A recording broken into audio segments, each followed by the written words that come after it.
আমার চ্যানেলে তোমাদের সকলকে স্বাগত। আজ আমরা ক্লাস 7-এর রায়ান মার্টিন প্রশ্নবিচিত্রা থেকে ইতিহাসের দ্বিতীয় পর্যায়ক্রমিক মূল্যায়নের 8 নম্বর স্কুল সলভ করব।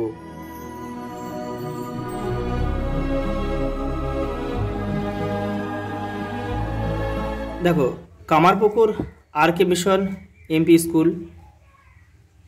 প্রথম প্রশ্ন, ইবন বতুতা কোন সুলতানের রাজত্বকালে ভারতবর্ষে এসেছিলেন?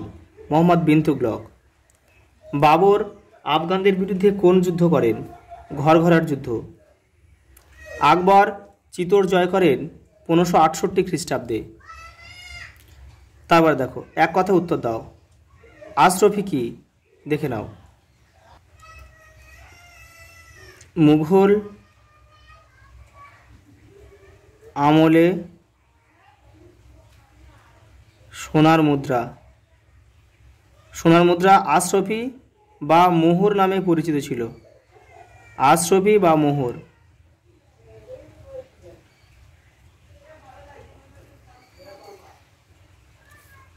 পরের প্রশ্ন দেখো, দিল্লির কোন সুলতান প্রথম খলিফার অনুমোদন লাভ করেন? ইলতুৎমিশ। বাহমনি রাজ্যের দেশীয় অভিজাতদের কি বলা হতো? দক্ষিণী। হিমুকে ছিলেন আদিল শাহের প্রধানমন্ত্রী। পরের প্রশ্ন দেখো, সত্য না মিথ্যা নির্ণয় করো।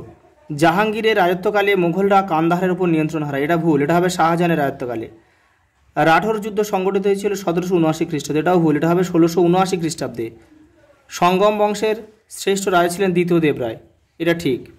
অটোমান তুর্কিদের আমলে ইকতা ব্যবস্থার পরিবর্তে যে ব্যবস্থা প্রচলিত ছিল তাকে বলা হতো মুক্তি। এটা ভুল, এটা হবে তিমার।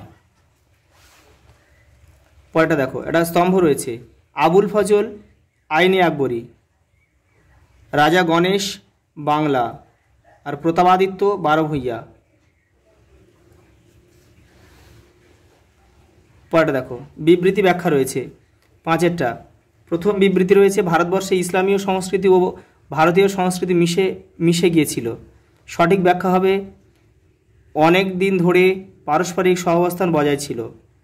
বিবৃতি 2, মোগল সম্রাট বাবর প্রশাসনের দিকে নজর দেননি।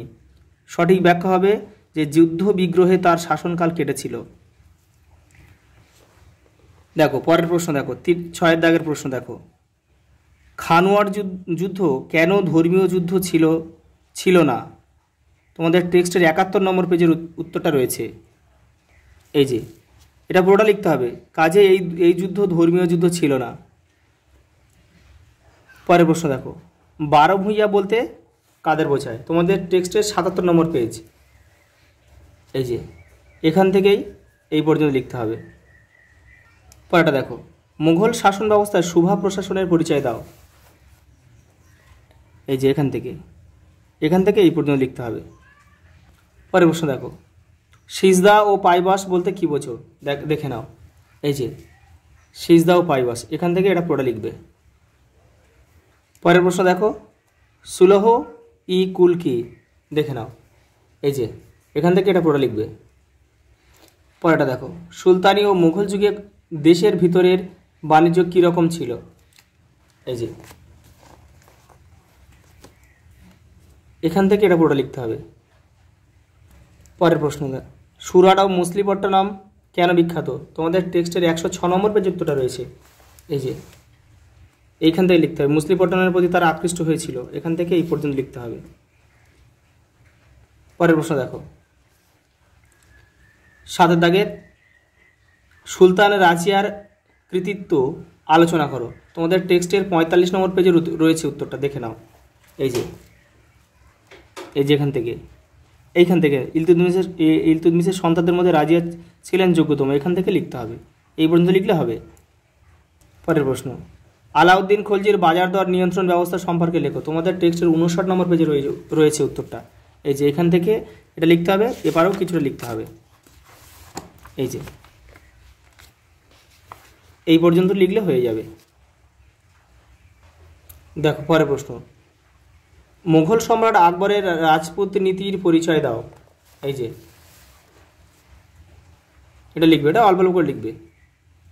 পরের প্রশ্ন দেখো, টিকা লেখো জায়গিরদারি ব্যবস্থা। তোমাদের টেক্সটের 86 নম্বর পেজে উত্তরটা রয়েছে।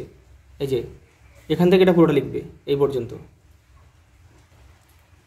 8 দাগে দেখো, মধ্যযুগে দিল্লির সুলতানি শাসনরা কখন এবং কোন কোন শহর গড়ে তুলেছিল দেখে নাও। এই যে এই ছকটা, এই শহরগুলো গড়ে তুলেছিল কখন বলতে এই সময়টা চেয়েছে, এই সময়কালটা তোমাদের লিখতে হবে। পরের প্রশ্ন দেখো, হাফসি কারা? দেখো 61 নম্বর পেজে উত্তরটা রয়েছে হাফসি।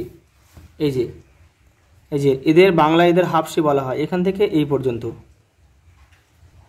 আর সঙ্গে আরেকটা প্রশ্ন রয়েছে, বাংলায় ইলিয়াস শাহী বংশের অবদান উল্লেখ করো। তোমাদের টেক্সটের 62 নম্বর পেজে উত্তরটা রয়েছে এই যে এখান থেকে এই পর্যন্ত। দেখো লাস্ট প্রশ্ন, শের শাহের শাসন ব্যবস্থার পরিচয় দাও। তোমাদের টেক্সটের 73 নম্বর পেজে উত্তরটা রয়েছে এই যে, এটা কিন্তু পুরোটা লিখতে হবে এই পর্যন্ত। তোমাদের ক্লাস 7-এর ইতিহাসের দ্বিতীয় পর্যায়ক্রমিক মূল্যায়নের সবগুলো স্কুল কিন্তু কমপ্লিট হয়ে গেল। তোমরা এখান থেকে ভালোভাবে সব তৈরি হয়ে নিও। আজ এই পর্যন্ত, দেখা হবে পরের ভিডিওতে।